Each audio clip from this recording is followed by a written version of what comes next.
We would like to thank AOTS for giving us this amazing opportunity to inculcate some really important knowledge and practices in Japan of HRM.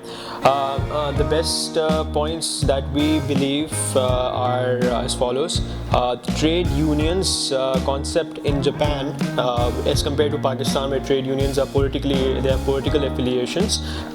There should be a positive relationship between trade unions and more joint consultation sessions between them and the managers. I think it's imperative for the productivity of our labor force.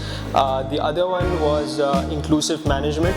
You gave an example of man on the spot, and in which engineers they visit the production site to seek their feedback. I think this needs to be encouraged and fostered among corporate heads. We also really appreciated the investment in long term as followed in religiously pursued in Japan, where short term profits are sought, but in long term employees are retained. Talents are retained because human capital is invested in, and I think that in Pakistan this practice is missing, and we need to also adopt it. We need to focus on firm specific skills to enhance productivity, and I think that training and education, the budget allotted to these two slots should be greater as compared to if given in Pakistan's state of the economy, where the government cannot afford to offer incentives and allocate budget chunks. We think that there should be more investment in training and education to enhance the firm specific skills to retain talents.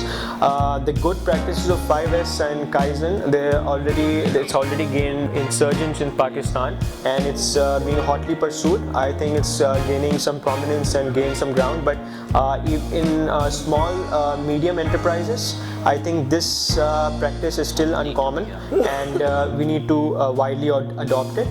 The OJT phenomenon in Japan should be also widely adopted here, because employees they should be rotated after 3-5 years to another job, so that their job is not monotonous and the productivity it adds to it.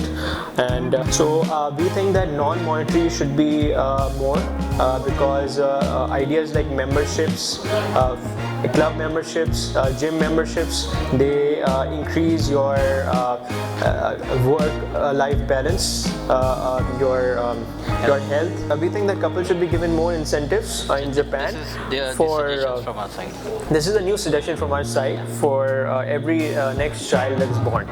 And lastly, to curb suicide rates, because of I've heard that 80 people in Japan, they work up to 80 hours, which is detrimental to their health and leads to suicide.